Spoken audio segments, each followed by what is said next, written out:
Trying to keep the glare off the top of my head since we're over in the other building right now. And if it's too bad, just let me know. Jim is on with us and ready to go. But before we get too deep into tonight, real quick, this Sunday night, I will probably be here the way it's looking. So this Sunday night, we are tentatively looking at being normal, regular Sunday night live chat, 7 o'clock Central Time. Same bat time, same bat station. So Kevin L is here with us. So Kevin watched the Pioneer Village video last night, and he's already ready to go back. And he just got back from Pioneer Village last week. So glad you enjoyed that. Glad you had a great time, Kevin. And like we talked about the other night, I'm glad you enjoyed it. I don't want to get people excited about something, and then they get there and they say, that kind of sucked. So big jobs with us tonight. So I'm glad you enjoyed it, Kevin L, and hopefully some more of you guys will be able to catch it. So tonight we've got some more signs, some stuff I actually bought last spring and just kind of got stacked in the corner and forgot about. So we're going to share with you a batch of Chrysler signs. Now, some of this stuff you guys may say isn't that old, but we're going to have to put some of it into perspective as we look at some of this stuff. So Lee from New York is here with us. So anyway, we'll go ahead and get rolling and start working our way through this stack of Mopar coolness. Number 1 is here. Now, first off, we'll kind of work our way up to some of the more interesting stuff. This first one isn't that exciting until you looked at the date and kind of thought about it, put it into perspective. Bill Disk is here. Do it right the first time. I don't know how well you guys can see these. Peter's on from Down Under. Now, it says America's Team, do it right the first time. A tailor, this probably would have hung in the service department, showing a tailor who screwed up the job. Bill Wagman's here with us. It is a Chrysler factory deal, and the crazy part about it that I didn't really actually realize right at first, 1989, 34 years old. So, yeah, we did have another good viewer box last week, number 1. Kenny's here with us. So this would have been like a service department, showroom display or sales area display piece. It does have good colors, yeah, considering it's 35 years old. And it's basically 34 inches. Scott's here, Rebel Driver's on, by 21. So it's almost 3 foot tall, almost 2 foot wide.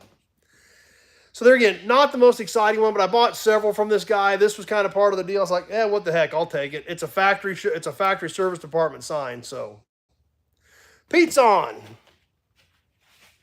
And after that, we've got another factory service department sign that is a few years newer for shocks.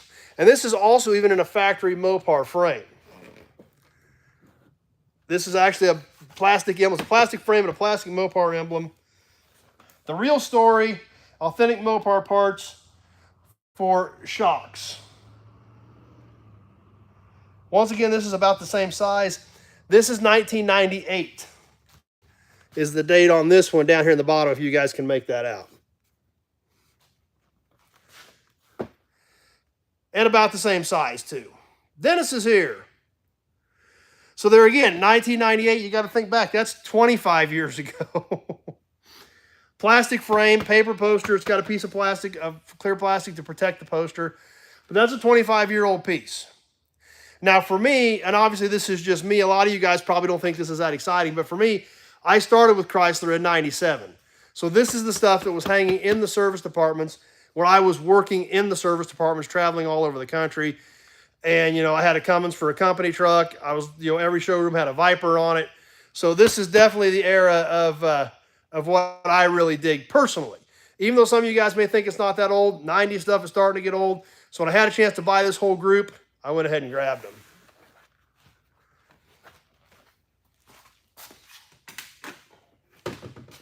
The next piece that we've got is pretty neat. Trying to keep up with comments here as we go.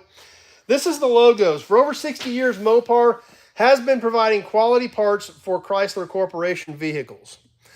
And this also would have been a showroom display or a part, probably hung in the parts department, I would guess. Starting off with the 1933 to 36 logo. Then went to the gold Mopar, 37 to 47.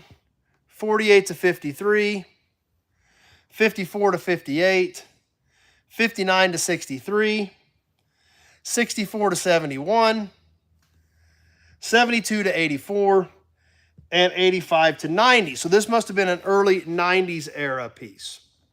Tony's here with us. This is a wooden frame with actual glass on it. This one, 32 inches by 18 and a half. So nice size display, 32 inches, all the old Mopar logos in chronological order.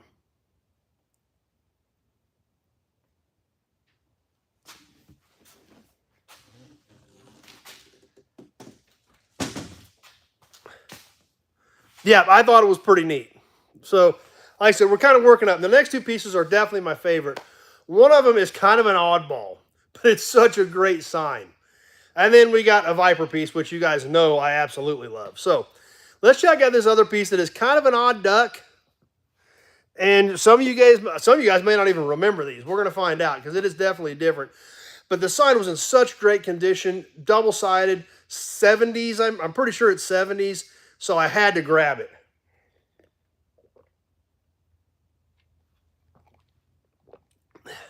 And a lot of Mopar fans probably would just as soon forget these cars, but the sign was great. This is a double-sided plastic. Yeah, it's pretty warm in here. When I went home to eat, it still showed 105 an hour ago, so... Kevin likes odd ducks, so. This one's 48 by 19. I think this hung in a service department, but it could have hung outside. But this is in such great condition. I think somebody hung it inside in a service department. I believe this is mid to late 70s on the Dodge Colt Service Center. Like I said, it's an odd duck. It is definitely something different. But look at the condition of this thing. You can see the sheen on the, even on the plastic still. It's in a metal frame. It had hangers on top of it. For the little Dodge Colt, the little import Dodge Colt. The other side is the exact same thing. Jim remembers them. Kenny digs it. So double-sided, amazing condition. And one thing about it is, you know, since these were not a popular car, Kevin used to have one. Yep, it is in great shape, Tony. But because they weren't that popular of a car, how many signs got saved? You know, they didn't save the signs for the good stuff, much less something for a Dodge Colt. And shoot, maybe this one, I'm not so sure this one may have never even been used. This is how I got it. It was not boxed or anything. But when we look at even like the frame is not scratched up. Lee's mom had one. You know, the frame's not beat up. The corners aren't knocked off the frame. I'm not so sure this isn't Newell stock. You know, that somebody found, they never hung it up. They stuck in the corner of the parts department and never hung it up. And it's probably tough for you guys to see, but even like on the red, you know, the red, Pete's here. I actually got these at a Mopar swap meet. When we were heading to Joplin last spring. But when you look at the red, even the red is not scratched up. You know, the white, it would be tough to see, but you don't even see any scratches or scuffs even on the red or the gold and the Colt logo. So this may even be Newell stock. I'm not sure. But it was different and it was cool. Mike's here from Texas. And I thought it was great. So I had to own it, even though it was Dodge Colt. That's another good point, Big Job. The sign probably is worth more than a Colt. That's another good point. But I thought it was great condition, 4 feet long, 19 inches high, and just an amazing sign that you never see. Probably for good reason, but to me, it's cool because it's different.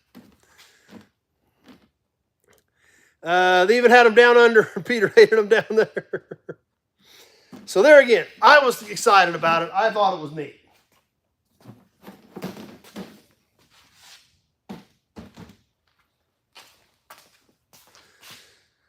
All right.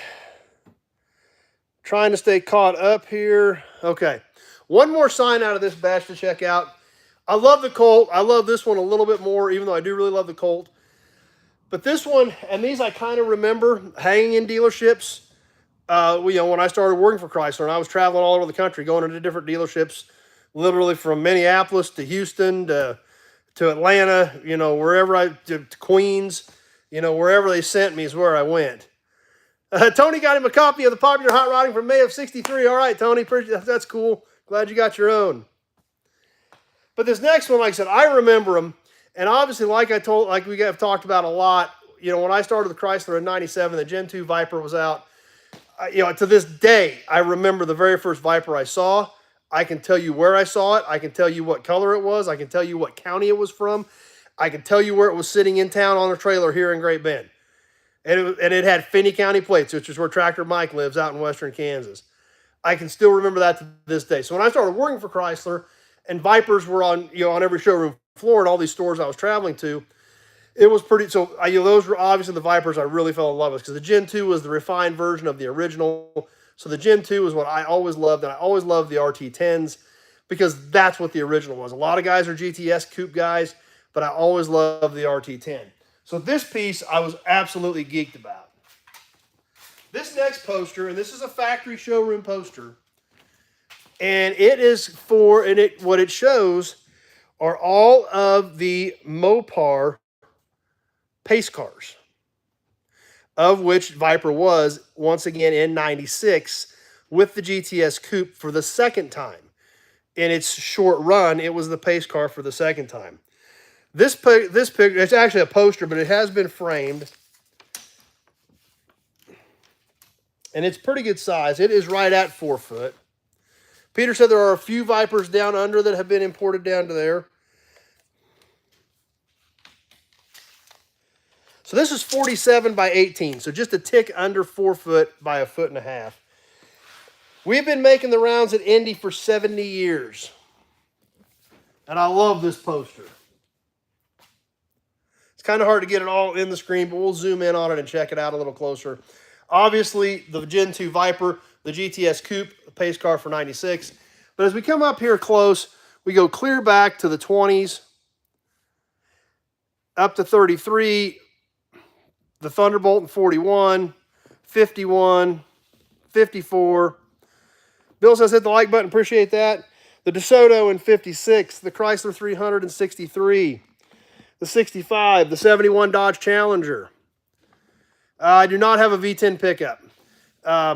They made regular V10 gassers, but I always run Cummins to haul with, so I never ordered a V10. I just always ordered Cummins. And I never bought an SRT10 because I just wanted a Viper.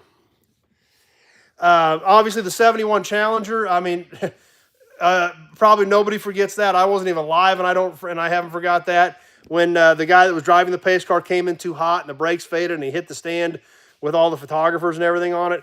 Check that out if you haven't heard that story. They crashed the 71 Challenger convertible pace car at the race that day. Of course, the Chrysler LeBaron in '87 and in '91, the prototype Viper was the pace car driven by one person who was instrumental in the development of the Viper, a guy by the name of Carroll Shelby. Carroll Shelby was working with Chrysler in the late '80s when the Viper was developed. The Viper was developed to be a modern-day Cobra. That's what it was designed to be. That's why the initial ones were nothing but big motor, all manual transmission, no windows, no traction control, no options. If you stood on the gas, you better be sawing on the wheel because you don't know what direction it's going. The original Viper was designed with Carroll Shelby's help to be a reincarnation of the original Shelby Cobra. So he actually drove the car at the '91 race. Then in '96, when they came back out with the pace car as the GTS, as the coupe, the GTS coupe came out, they used that as the pace car. Also made a Ram pace truck that year. They also made a go-kart of these. And I've got one of those bodies in the back. I don't have a kart chassis for it, but this was actually available as a go-kart, and I've got one of those bodies hanging in the back of the shop. So obviously we see all of our Mopar logos on here, just like we did on the other side, as well as the Indy 500 references. And once again, the Get Real, Get Mopar slogan, the 65th Indianapolis 500 ticket, a ticket to another 50 of the 31 Indianapolis 500 ticket copies. A very cool poster with a lot of stuff going on in it. And obviously, me being a Viper guy, I was super jacked about that particular piece.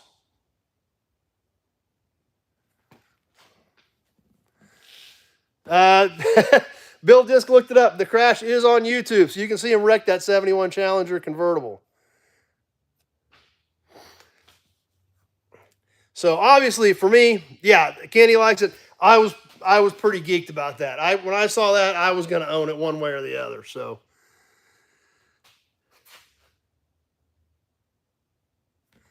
I had to have that piece to hang back by the Viper. First-gen Vipers are basically a raw exposed nerve. Yeah. That's another good way to put it. And a lot of people didn't like them. A lot of journalists didn't like them. They couldn't drive them. You know, when I worked for Chrysler, I saw some of them in body shops that were brand new cars that were wrecked the first day or two. Not uncommon at all.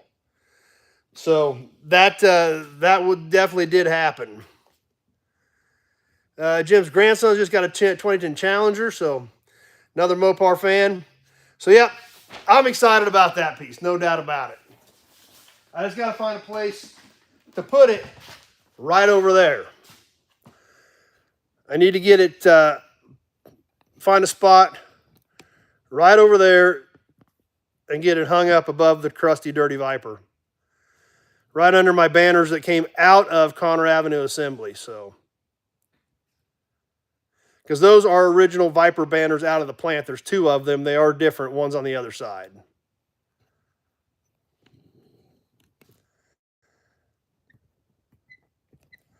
So anyway, that's what I've got for tonight. I hope you guys enjoyed it. We'll recap it one more time for some of you guys that jumped on a few minutes late. We'll run through them all real quick one more time.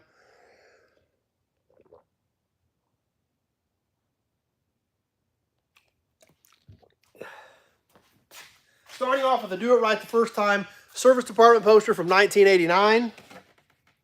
Crazy, it's 1989. It's almost 34 years old.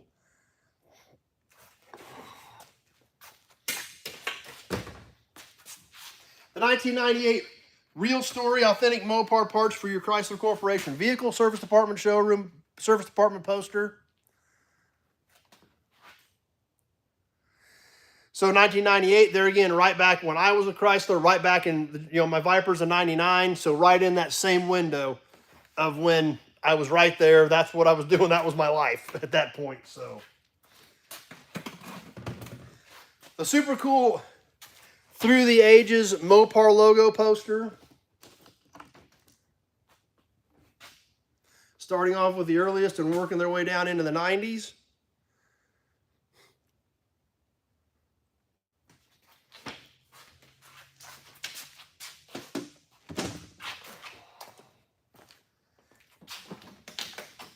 The beautiful and amazing Dodge Colt Service Center sign.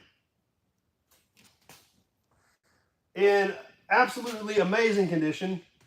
And like Big Job said, probably worth more than a real Colt. Double-sided, plastic, metal frame, probably mid to late 70s, in amazing condition.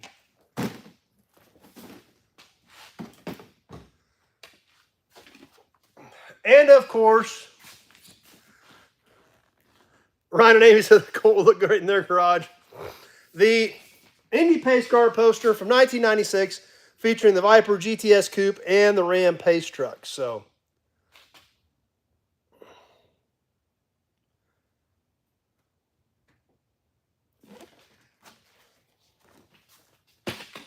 and like I said, these are all factory pieces.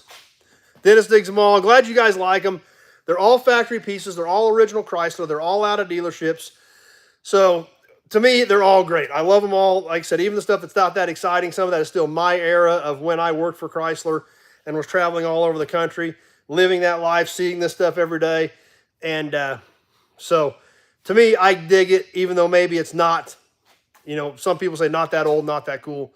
I definitely dig it. But anyway, that's what we've got for tonight. I hope you guys enjoyed it. Like I said, Sunday night, at this point, I am planning on being here. There are still a few variables up in the air.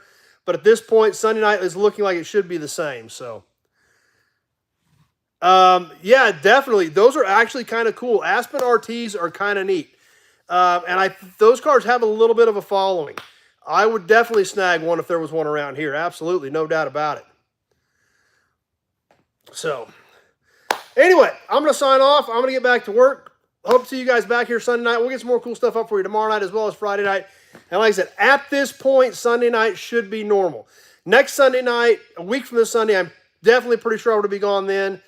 And then Springfield Swap Meet is the week after that. So I'm heading down a little bit early for that, I think. So, tentatively. So, definitely keep that in mind. And maybe we'll see some of you at the Springfield, Missouri Swap Meet here in a couple weeks. That is coming up. I know my good buddy Robert's going to be there, the hubcap guru.